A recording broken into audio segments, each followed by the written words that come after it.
आज समाज में अपने नाम से तो हर कोई जाना जाता है, लेकिन अपने नाम के साथ अपने काम से जानने वाले लोग बहुत ही कम हैं।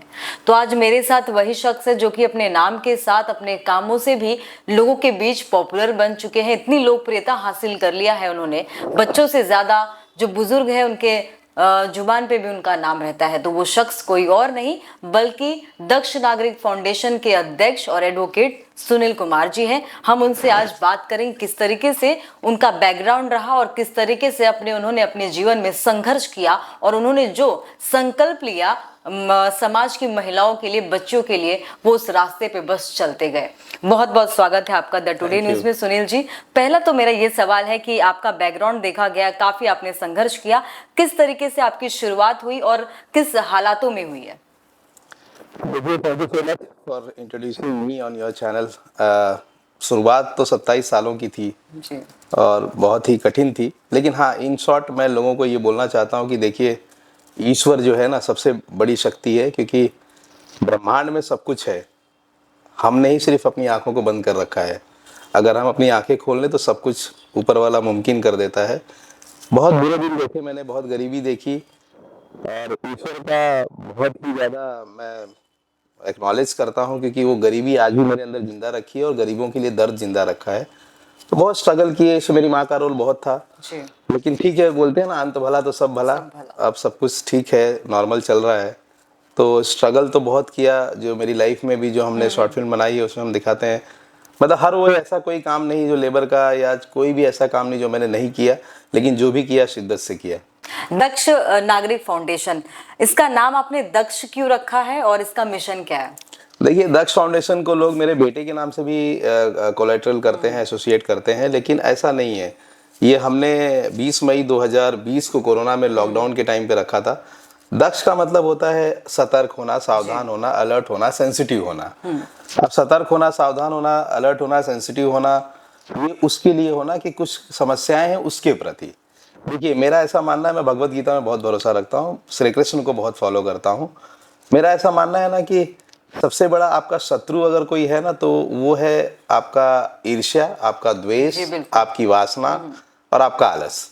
ये सब चीजें जो हैं वो आपकी सबसे बड़ी दुश्मन है। तो दक्ष मतलब ये होता है कि जो सतर्क रहे, जो महसूस कर सके, जो फील कर सके।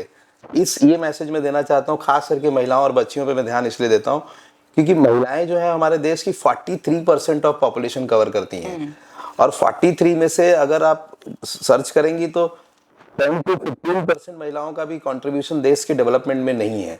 तो कहीं ना कहीं मैं चाहता हूं कि ये जो हमारी जो गाड़ी की जो दूसरी पहिया है, जो उतनी ही स्ट्रांग है जितना एक पुरुष है। भले हम पुरुष प्रधान देश बोलते हैं, लेकिन महिलाओं में बायोलॉजिकली भी आप देखेंगे तो शक्ति बहुत है। उसी चीज को जगाना चाहता हूँ बस मैं। देखिए, आप एक एडवोकेट भी हैं और एज ए सोशल वर्कर भी काम कर रहे हैं, लेकिन एक एडवोकेट होने के नाते आप समाज में अपने फाउंडेशन के जरिए, दक्ष नागरिक फाउंडेशन के जरिए, आप किस वर्ग की हेल्प कर? क्योंकि लास्ट टाइम किन्नर लोगों के लिए आपने शायद कोई मुद्दा उठाया था। देखिए, मेरा जो मिशन है ना, देखिए फाउंडेशंस तो बहुत सारी चल रही हैं। मेरा फाउंडेशन, ये मेरा खुद की सोच ये है ना कि मैं रूट पे पहुंचना चाहता हूँ, क्योंकि मैं उसी रूट से आया हूँ। मुझे सुबह उठ के 7 बजे टॉयलेट में जाके डब्बा लेके लाइन कैसे लगाई जाती है, मेरा नंबर कितने टाइम पे आएगा, फिर आने के बाद क्या होगा, और टॉयलेट में गंदगी कितनी है, पानी का शॉर्टेज कैसा है, ये सब चीज़ों का मैंने प्रैक्टिकल एक्सपीरियंस किया है। वो बोलते हैं ना ईश्वर जो बोलते हैं ना कि जो होता है अच्छे के लिए होता है। तो ठीक है, जो गरीबी मैंने देखी है उसमें भी मैंने ये पाया है, उन सब चीज़ों को फील करता हूँ। तो मैं वहीं लोगों तक पहुँचना चाहता हूँ और जितना मैं कर सकता हूँ वो। अब देखिए क्या होता है कि मैं पैसे तो दे नहीं सकता हूँ, दे देंगे तो खत्म हो जाएंगे। खाना नहीं खिला सकता हूँ, मैं वो चीज़ देना चाहता हूँ। मैं कोई एंटीबायोटिक नहीं देना चाहता हूँ या कोई स्टंट नहीं करना चाहता हूँ कि आज मैंने इतने लोगों को खाना खिला दिया। मैं विद्या देना चाहता हूँ, क्योंकि ज्ञान जो एक ऐसी शक्ति है ना जिसको कोई छीन नहीं सकता है। तो मैं उनको इंडिपेंडेंट करना चाहता हूँ। मेरा मिशन यही है। ये और धीरे धीरे बढ़ता जाएगा। मुझे सिर्फ बच्चियों को पढ़ाना है और बच्चियों को इंडिपेंडेंट बनाना है, क्योंकि अगर बच्चियां पढ़ लेंगी तो फिर उनका जो डोमेस्टिक वायलेंस होता है, उनका जो टॉर्चर होता है शादियों के बाद, देखिए महिलाओं की जिंदगी शादी के पहले और शादी के बाद ना बहुत ही ज्यादा डिफरेंस में आती है। शादी के पहले कुछ और लाडली हो सकती है, शादी के बाद बेचारी भी बन सकती है, या शादी के पहले बेचारी हो सकती है और शादी के बाद लाडली हो सकती है। ये बहुत बड़ी दुविधा है महिलाओं की लाइफ में। लेकिन इस दुविधा को बहुत ज़्यादा इंश्योर किया जा सकता है अगर उनका हम एजुकेशन प्रॉपर कर लें तो बस वही उसी ध्येय के साथ मैं इनको पढ़ाना चाहता हूँ। और एक आत्मिक सुख मिलता है मुझे जब कोई बच्ची पढ़ती है, या जैसे मेरे सेंटर्स चल रहे हैं वहाँ जो हम पढ़ा रहे हैं, जो हम बुक्स और बैग्स देते हैं, उससे एक आत्मिक सुख मिलता है। देखिए शारीरिक सुख तो सब लेना चाहते हैं, शारीरिक सुख अगर आप इंसान होके लेके मर जाना चाहते हो तो आप में और जानवर में कोई बहुत फर्क नहीं है, क्योंकि जानवर भी खा के और शारीरिक सुख लेके चला जाता है। हमको ईश्वर ने इंसान दिया है बहुत सारे जन्मों के बाद, तो हमको आत्मिक सुख के साथ साथ वो आत्मिक सुख दूसरे की भलाई से होना चाहिए, ना कि बुराई से। दक्ष नागरिक फाउंडेशन के लिए समाज में सबसे महत्वपूर्ण क्या हो सकता है? देखिए दक्ष नागरिक जो फाउंडेशन है ये पूरा मेरा विजन है। तो मेरा विजन ऐसा ही है कि देखिए मैं दो चीजों पे बहुत भरोसा रखता हूँ। एक तो शिक्षा पे, शिक्षा जो है वो सबसे बड़ा हथियार है। आज आपको किसी को मारना है तो तलवार, बंदूक या गोली चलाने की जरूरत नहीं है।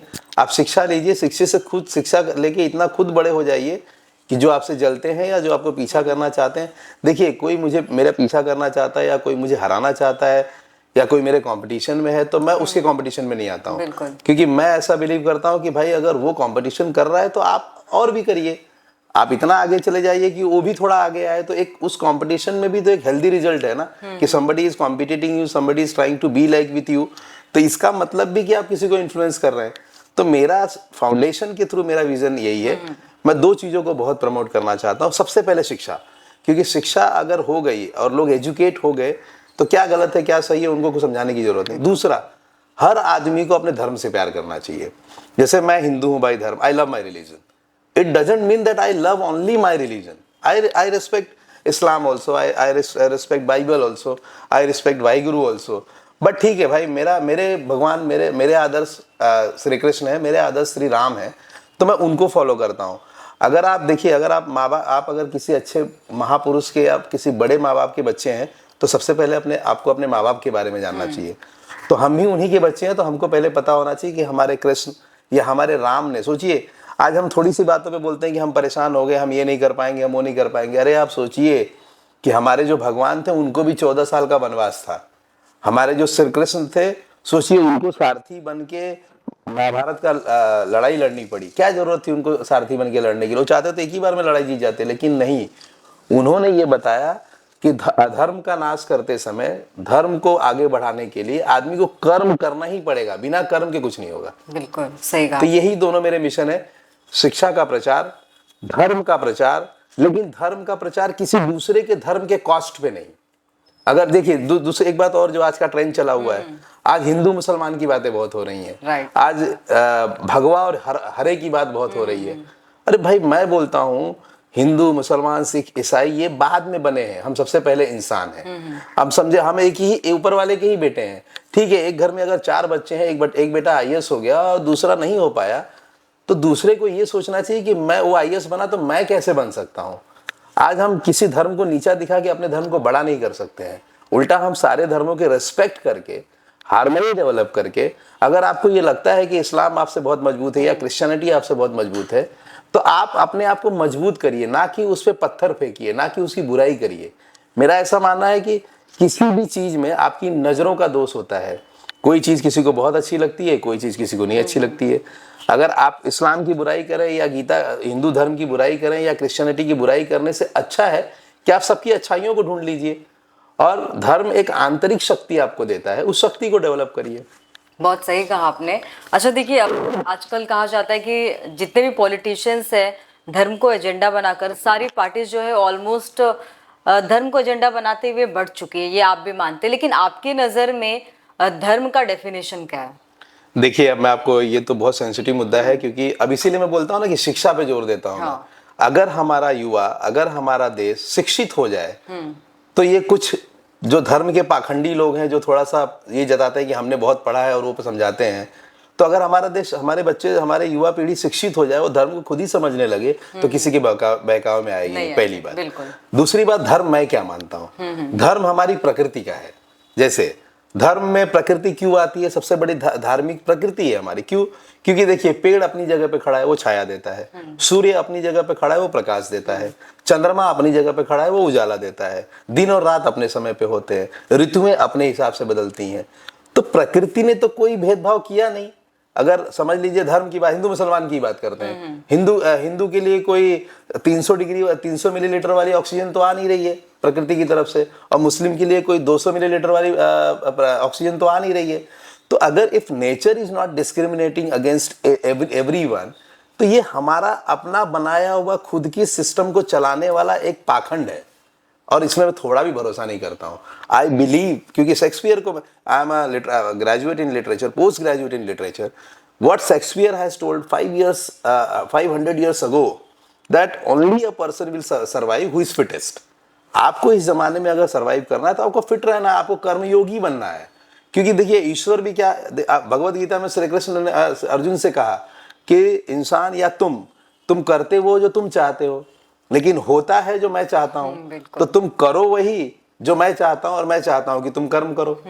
तो मैं बेसिकली कर्म करने में बहुत भरोसा करता हूं, क्योंकि देखिए आदमी को ईश्वर ने बहुत सोच समझ के 2 कान और 1 मुंह दिया हुआ है।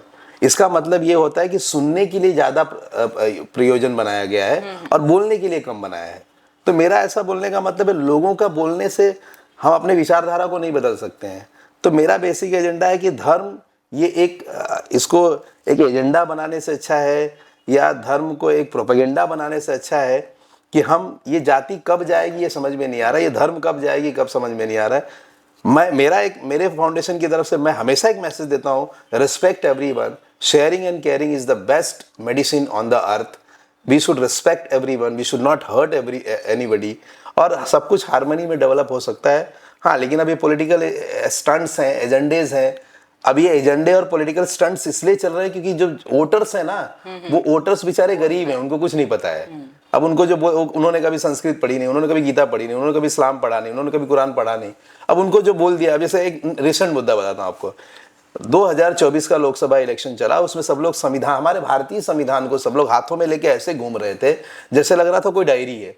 संविधान हमारे देश का ग्रंथ है, संविधान हमारे देश का सबसे पवित्र ग्रंथ है। वो गीता, भगवत गीता, इस्लाम, कुरान, जैसे हम उसकी इज्जत करते हैं वैसे हमें संविधान की भी करनी चाहिए। अब दूसरी बात, संविधान का एक अफवाह फैला गया कि संविधान को बदल दिया जाएगा, लेकिन सच्चाई ये है कि हमारा संविधान दुनिया का सबसे बेस्ट संविधान है, जिसमें कुछ चीजें हैं जो बदली ही नहीं जा सकती हैं। लेकिन अभी अफवाह क्यों सक्सेस हो रही है, या लोग क्यों इसको सोच रहे हैं, क्योंकि लोग खुद कभी संविधान को खोल के पढ़े ही नहीं है। तो मेरा यही मानना है कि आदमी को, इसीलिए मेरा शिक्षा पे बहुत ज्यादा जोर क्यों है। देखिए, हम पैदा होते हैं 2 आंखों से, लेकिन हम देखते हैं जब हम शिक्षा लेते हैं। शिक्षा लेने के बाद ही हम दुनिया को सही तरीके से देखते हैं। दिस इज द रीजन कि मैं शिक्षा और धर्म पे बहुत ज्यादा फोकस करता हूँ। अच्छा, समाज सेवा करते करते क्या कभी आपने राजनीति में भी जाने की चाहत रखी है? देखिए, क्या होता है कि हम ये तो द्वापर में कहा था, त्रेता में भगवान ने कहा था कि जब भगवान धरती पे आए तो उनकी मर्जी नहीं चली। क्योंकि जब श्री राम, सोचिए आप उस पल को याद करिए कि जब भगवान श्री राम का सब कुछ वेशभूषा सजा दी गई है, अब बस उनको गद्दी पे जाना ही था। तब तक दशरथ को कैकेयी माँ ले जाती है और बोलती है कि नहीं, आपने मुझे वचन दिया था, अब राम राजा नहीं बनेगा, अब राजा भरत बनेगा। और जब भगवान को नहीं पता था, उन्हें अपना पूरा वेशभूषा निकाल के जंगल में जाना पड़ा। तो हम तो इंसान है, देखिए क्या होता है, जो हमें मिलेगा, जो हमें करने को अवसर मिलेगा, उससे सिर्फ मेरा मकसद है कि उसको बहुत अलग तरीके से और बेहतर तरीके से करेंगे बस। हाँ, अगर राजनीति में भी मैं आया, ईश्वर ने मौका दिया, लोगों ने मौका दिया, तो राजनीति में भी उस तरह से करूंगा कि जिस तरह से, जैसे हम एनजीओ कर रहे हैं वैसी राजनीति करेंगे। हमारा रिस्पॉन्सिबिलिटी क्या है, पब्लिक ने हमको क्यों चुना है, उनकी प्रॉब्लम्स को सॉल्व करने के लिए, अपने प्रॉब्लम को निपटाने के लिए नहीं किया है। तो हमारा फर्ज बनता है कि हम पब्लिक, अगर आज आपको बताऊं, हमारे भारतीय लोकतंत्र जो विश्व का सबसे बड़ा लोकतंत्र है, उसमें सबसे बड़ा जो दौलत है, सबसे बड़ा जो दान है, वो मतदान है। एक गरीब आदमी बड़े उम्मीद से आपको एक मत देता है कि ये आदमी मेरी आवाज बनेगा। तो अगर आप उस आवाज को, उस आदमी के आवाज को सही जगह पहुंचाओगे नहीं, उसकी मदद नहीं करोगे, तो आप एक विश्वासघाती हो। आपसे बड़ा क्रिमिनल कोई नहीं है, क्योंकि आप एक ऐसा क्रिमिनल ब्रीच ऑफ ट्रस्ट का ऑफेंस कर रहे हो, जो आप उस आदमी को बेवकूफ बना के वोट ले रहे हो और फिर आप नोट बनाने में लगे हुए हो। तो अगर ये मौका मिला, ईश्वर, मैं वही तो बोला कि जब भगवान को ही नहीं पता था कि उनकी जिंदगी क्या, हाँ, लेकिन आई अश्योर कि अगर मुझे ये मौका दिया, जनता ने ये मौका दिया या किस्मत ने ये मौका दिया, तो इस काम को भी मैं इतने शिद्दत से करूंगा कि मैं ये कोशिश तो करूंगा ही कि हाँ ठीक है, अगर ये मौका भी मिला तो इसको भी मैंने ऐसे किया है कि जनता याद रखे। अच्छा, आप आपने समाज में समाज के बच्चों के लिए बहुत सारे अब तक काम किए हैं, लेकिन ऐसे कौन से 5 बड़े काम हैं जिसको आप दोहराना चाहो? क्योंकि अभी हाल ही में आपने आर्य यूनिट नंबर 13 के माता जी का जो मंदिर है काफी जर्जर अवस्था में, हमने लगातार कवर भी किया है, आपने वो बनाया है। तो ऐसे कौन से 5 काम होंगे जो आप दोहराना चाहेंगे? देखिए सबसे बड़ा जो दोहराना चाहता हूँ, मैं दोहराना क्या, लोगों को बताना यही चाहता हूँ कि मैं तो लोगों से ये बोलता हूँ ना कि देखिए, लोग बोलते हैं कि ठीक है उसके पास पैसा है तो वो दान कर रहा है, या उसके पास ये है तो वो दान नहीं, ऐसा नहीं होता है। पैसे से कोई दान नहीं करता है। आपके पास कितने भी पैसे, उससे दान नहीं होता। दान होता है अपनी आत्मा से, अपनी मर्जी से, अपने मन से, आपके दिल से वह आवाज़ उठनी चाहिए। क्योंकि कुछ लोग मेरे ही साथ बैठने वाले दोस्त लोग थे मेरे, कुछ वकील भी हैं उसमें, जब मुझे कुछ किसी को देते हुए देखते थे तो लोग मुझे वो वकील सलाह देते थे मुझे कि अरे सर ऐसे देना नहीं चाहिए लोगों को, इनकी आदत बन जाती है, आलसी बन जाते हैं। अरे भाई ये सोचिए कि आपको भी जब ऐसे लोगों को ये सोचना चाहिए कि आपको भी किसी ने कुछ दिया ही है तो आप बैठे हो। आप सोचिए, आप पैदा होते ही प्रकृति क्या क्या पहले ही फ्री में दे देती है आपको। प्रकृति आपको एक ब्रह्मांड देती है, प्रकृति आपको हवा देती है, प्रकाश देती है, प्रकृति आपको दुनिया के हर मुकाम को पाने का मौका देती है। तो अगर हम खुद उधार की जिंदगी जी रहे हैं, और अगर हम खुद किसी की प्रकृति की दया पे जी रहे हैं, तो अगर हमने किसी की मदद कर दी तो कोई गलत नहीं है। मेरे कामों में देखिए, काम मैं इसलिए किसी काम को प्रधान या किसी काम को निम्न स्तर नहीं देना चाहता हूँ, क्योंकि जो बच्ची जब मेरे यहाँ से, जब मैं किसी बच्ची को बुक या नोटबुक देता हूँ, या किसी की फीस भरता हूँ, या किसी महिला को मदद करता हूँ, या किसी की कोर्ट में केस लड़ता हूँ, जो उनके मन में उस समय जो सद्भावना होती है, जो उनके मन में वो होप होता है, उसकी कोई डेफिनेशन नहीं है। हाँ, मेरा मेरा मुझे सबसे अच्छा ये लगता है कि ईश्वर ने मुझे उस लायक बनाया। देखिए मैं कुछ नहीं करता हूँ, इंसान की कोई औकात नहीं कि कुछ कर सके, ये सब ईश्वर करवा रहा है। मैं अपने आप को लकी इसलिए मानता हूँ कि ईश्वर ने मुझे वो सद्बुद्धि दी कि मुझे लोगों को बैग बांटने में, आज हम कम से कम 16 से 17 हज़ार बच्चियों को बुक और बैग बांट चुके हैं। हमारा टारगेट 50,000 बच्चियों तक पहुँचने का है, हमारा टारगेट उनको पढ़ाने का है। तो मेरा सबसे बड़ा, हाँ, मंदिर का मैं बहुत ज़्यादा अपने आप को स्पेशली ब्लेस्ड मानता हूँ, क्योंकि उस मंदिर में बहुत लोग, लाखों करोड़ों लोग दर्शन करने गए होंगे, और वो मंदिर 60 साल का पुराना मंदिर है। उसमें मैं ब्लेस्ड मानता हूँ कि मैं जैसे ही उसमें दर्शन करने गया, मेरे अंदर एक भावना आई, वो माँ ने ही लाई, क्योंकि सारी भावना, सारी चीज़ें उन्हीं की दी है, उन्हीं का लिया है, उन्हीं का दिया है। तो वो मुझे बहुत ज़्यादा अच्छा लगता है कि वो काम माँ ने मुझसे कराया। मैं आगे भी ये चाहता हूँ कि ऐसे और भी काम करने की मुझे ताकत दें, और मैं उसे करता रहूं। तो अच्छा, जब इंसान अपने जीवन में आगे बढ़ता है, अचीवमेंट्स काफी उसको मिलते हैं, एक तो ऐसा होता है कि आपका कोई रोल मॉडल होता है, एक ऐसा, कुछ लोग ऐसे होते हैं ना आपके समाज में, आपके लाइफ में, जो आपके पैर पीछे करने की कोशिश करते हैं, आपको डिमोटिवेट करते हैं। तो ये दोनों कौन आपकी लाइफ में रहे हैं? देखिए मैं स्ट्रांगली फॉलोअर हूँ लॉर्ड कृष्णा का। कृष्ण को, गीता को मैं बिना गीता के सुबह शुरुआत नहीं करता हूँ। मैं आपको बताता हूँ कि भगवान 2 बार हंसते हैं। एक बार जब हम किसी के लिए खड्डा खोदते हैं तो हंसते हैं, क्योंकि वो जानते हैं कि तू खड्डा खोद रहा है, लेकिन मैं उसको वहां से जाने ही नहीं देने वाला हूँ। और एक तब हंसते हैं जब हम किसी को खड्डे में गिराने की कोशिश करते हैं, क्योंकि वो जानते हैं कि तू कितना भी गिराने की कोशिश कर, कि गिरेगा नहीं, क्योंकि ये मेरा हाथ पकड़ा है। तो मैं उस पर अडिग भरोसा करता हूँ, और इंसान की कोई हैसियत नहीं है कि किसी का नुकसान या फायदा करा सके। आपको अगर गुड बुक में रहना है तो आप ईश्वर की गुड बुक में रहिए। आप एक छोटा सा एग्जांपल लीजिए, आप होटल में जाती हैं, खाना खाती हैं, अगर एक वेटर को आप 100 रुपए देती हो तो आपको बेचारा गाड़ी का दरवाजा खोलता है, सैल्यूट करता है, स्पेशल ट्रीटमेंट देता है। तो ईश्वर ने आपको सब कुछ दिया है, ईश्वर ने इतना सुंदर शरीर दिया है, पूरा ब्रह्मांड आपके शरीर में दिया है, शरीर में सारी शक्तियां दी हैं, आपके शरीर में इतनी ऊर्जा है, सिर्फ हमें उस ऊर्जा को एनर्जाइज करना है बस। तो मैं देखिए, रोल मॉडल मैं बहुत लोगों को मानता हूँ। जिसने मुझे वड़ा पाव बेचते समय मुझसे वड़ा पाव खरीदा, वो भी मेरा रोल मॉडल है। जिसने जूता चप्पल साफ करते समय मुझसे जूते पॉलिश करवाया, वो भी मेरा रोल मॉडल है। जिसने वेटर के काम करने का मुझे वेटर की नौकरी दी, वो भी मेरा रोल मॉडल है। जिसने मेरे स्कूल में, जब मेरी फीस भरने की हैसियत नहीं थी हमारे मम्मी पापा की, तो हमारी फीस भरी है, हमें स्कूल में वड़ा पाव बेचने दिया, वो मेरा रोल मॉडल है। जब मैं कॉलेज नहीं जा पाता था, किताबें नहीं खरीद पाता था, तो जिसने मुझे किताबें दी, वो मेरा रोल मॉडल है। जब मैं LLB कर रहा था, उसमें मेरे पास पैसे नहीं होते थे, मैं एडवानी लॉ कॉलेज में नहीं पहुंच पाता था, जो मुझसे नोट शेयर करता था वो मेरा रोल मॉडल है। आज मैं वकालत कर रहा हूं तो जो क्लाइंट मुझे केस देते हैं वो मेरे रोल मॉडल हैं। बाकी रह गई भाई टांग खींचने की, तो टांग और पैर तो कोई खींच ही नहीं सकता है, वो तो ऊपर वाला है। अगर वो खींच देगा तो हमारा कुछ बस ही नहीं चलेगा। तो टांग और पैर खींचने वालों की परवाही नहीं करता हूँ मैं, उनको मैं अपनी लिस्ट में रखता ही नहीं हूँ। मैं सिर्फ ऊपर वाले से बात करता हूँ और अपने कर्मों पे ध्यान देता हूँ। बहुत अच्छी बातें कही आपने, काफी समाज के लिए काफी मोटिवेशनल बात भी कही आपने। अच्छा, एक आखिरी सवाल यह है कि आपकी मतलब माता जी जो कि स्वास्थ्य मामले में काफी गंभीर है, उसके बावजूद भी आप लोगों के लिए काम कर रहे हैं, क्या वजह है? देखिए मेरी माँ 100% मेरी माँ की तो हेल्थ बहुत डाउन है और कहीं ना कहीं उसका इफेक्ट मुझ पे भी बहुत है। लेकिन देखिए क्या होता है ना कि इसमें भी फिर मैं आपको एक चीज़ और बताऊंगा, ये भी प्रेरणा हमको अपने ही धर्मों से मिलती है। आप सोचिए कि हमारे प्रभु श्री राम, अगर वो अयोध्या, आपको मालूम है अयोध्या मतलब पूरे भारत के राजकुमार थे, अगर वो वन नहीं गए होते तो शायद वो राजा राम और मर्यादा पुरुषोत्तम कभी नहीं कहलाते। तो आप उस सिचुएशन से मैं थोड़ा सा कोरिलेट करूंगा। सोचिए कि जब वो पंचवटी में बैठे हुए हैं और वहाँ पे सब मनाने गए हैं उनको कि नहीं बेटा तुम घर चलो वन। इवन भरत भी गए हैं, कैकेयी भी गई हैं, उर्मिला भी गई हैं, कौशल्या भी गई हैं, सब लोग गए हैं, ऋषि भी गए हैं, सब गए हैं। लेकिन राम ने क्या किया? राम ने बोला कि नहीं, पहला लोकतंत्र का मंत्र हमारे प्रभु श्री राम ने दिया है। उन्होंने भरत को पहले ही बुला के बोला कि अगर मैं यहाँ आज, जनता चाहती है, तुम चाहते हो, सब चाहते हैं कि मैं वापस चल के राजा बनूं, लेकिन मेरी नियति चाहती है कि मैं आगे चल के जो अधर्मी है उसका नाश करूं, यानी रावण का। तो देखिए क्या होता है कि जब हमारे भगवान इतनी सारी मायाओं को, अपनी माँ को छोड़ के 14 साल जा सकते हैं और उनकी माँ उनके लिए 14 साल विलाप करती हैं, उन्हीं से इंस्पायर्ड मैं हूँ। देखिए मेरी माँ की सांसें उनके हाथ में है, मेरी माँ का स्वास्थ्य उनके हाथ में है। तो मेरा यही मानना है कि मेरी माँ का जब पालन करता और केयर टेकर जब मेरे भगवान ही है तो मैं क्या कर सकता हूँ? मैं कर्म ही कर सकता हूँ। इसीलिए, और दूसरा कैसा होता है, मैं एक चीज में और भरोसा करता हूँ, लोग बोलते हैं किस्मत में जो होता है वही होता है। क्या भरोसा किस्मत में ये हो कि आपको मेहनत करना है, तो आपको मेहनत तो करना ही पड़ेगा।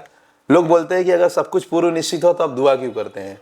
तो मैं ऐसा मानता हूँ कि ईश्वर ऐसा होता है ना कि कभी कभी ब्लैंक छोड़ देता है, तो जो दुआओं में कबूल हो जाती हैं तो वो ब्लैंक्स फुलफिल हो जाता है। तो मैं इस होप में रहता हूँ कि शायद मेरे भी किस्मत में कहीं ब्लैंक्स हो मेरी माँ के लिए, और मैं लोगों की सेवा करूँ तो वो दुआ के रूप में वो ब्लैंक्स फुलफिल हो जाए और मेरी माँ को एक नई लाइफ मिल जाए। उससे इंस्पायर होके मैं माँ का ध्यान रखते रखते हुए भी ये सारे कामों को करता हूँ, सिर्फ इस उम्मीद में कि किसी न किसी की दुआ तो लग सकती है, और लगी रही है। क्योंकि आज जितनी सीरियस कंडीशन में वो है और जितना वो तकलीफ झेल रही है, कहीं ना कहीं इंप्रूवमेंट उसमें दिख ही रहा है। तो कहीं ना कहीं आप जो लोगों के लिए काम कर रहे हो, शायद उसी का नतीजा है कि धीरे धीरे उनकी हालातों में इंप्रूवमेंट हो। आपको छोटा सा एक और एग्जांपल दे दूंगा। देखिए जो हम बोलते हैं ना कि मैं समाज सेवा कर रहा हूँ, मैं दान कर रहा हूँ, मैं कुछ नहीं, अरे क्या कर रहे हो आप प्रकृति से सीखो दान कैसे करते हैं, आप धरती माता से सीखो दान कैसे करते हैं। 1 किलो आप गेहूं अगर खेत को जोत के आप डालती हो ना, तो कम से कम 10 टन अनाज आपको धरती माता देती है। तो प्रकृति का रूल ही है कि जो आप दोगे वही आप पाओगे। बबूल बोओगे तो आम नहीं काटोगे, और आम बोओगे तो आम काटोगे। तो मेरा वही रूल है कि जो आप करोगे वही रिवर्स मिलेगा आपको। तो अगर आप अच्छाई, देखिए अच्छाई और बुराई करना भी, ये भी ईश्वर की मर्जी है। रावण से बड़ा कोई ज्ञानी नहीं था, रावण से बड़ा कोई बहादुर नहीं था, रावण से बड़ा कोई योद्धा नहीं था, लेकिन क्या थी कमजोरी? सिर्फ अहंकार। और अहंकार जो है ईश्वर का सबसे पसंदीदा भोजन है। जिसके अंदर अहंकार आएगा उसको ईश्वर आज नहीं तो कल दंडित तो करेंगे ही करेंगे। Thank you. तो देखा आपने, यही थे दक्ष नागरिक फाउंडेशन के अध्यक्ष और एडवोकेट सुनील कुमार जी, जिन्होंने अपने नाम के साथ काम ऐसा लोगों के लिए किया है, बच्चियों के लिए किया है, महिलाओं के लिए किया है। आज हर इंसान की जुबान पे उनका नाम है और उन्होंने अपनी इतनी लोकप्रियता हासिल कर ली है। और ये वही सुनील कुमार जी है, मैंने सुना है, जिन्होंने ये संकल्प लिया है कि जब तक उन्होंने वो बच्चियों के लिए एक एडवोकेट कॉलेज नहीं खोल देंगे तब तक वो अपना जन्मदिन नहीं मनाएंगे। तो जमीन से जुड़े हुए व्यक्ति हैं। इनकी हालात के बारे में आप शायद जानते होंगे। इनकी मम्मी जब एक टाइम मशीन चलाती थी, उस वक्त से उनकी हालात, यहाँ तक कि फाइनेंशियल कंडीशन इतनी वीक थी, पढ़ने में समस्या आती थी, तभी उन्होंने संकल्प लिया कि अब आने वाले समय में शायद जो इनकी हालात थी वो किसी और बच्चों की लाइफ में नहीं आने देंगे। बस यही वजह है कि वो जब से उन्होंने संकल्प लिया, उस संकल्प को पूरा करने के लिए वो राह पर निकल चुके और दिन रात बच्चों के लिए काम करते, यहाँ तक कि उन्होंने कई सारे क्लासेस भी खोले। अब आने वाले समय में वो कॉलेज भी खोलेंगे।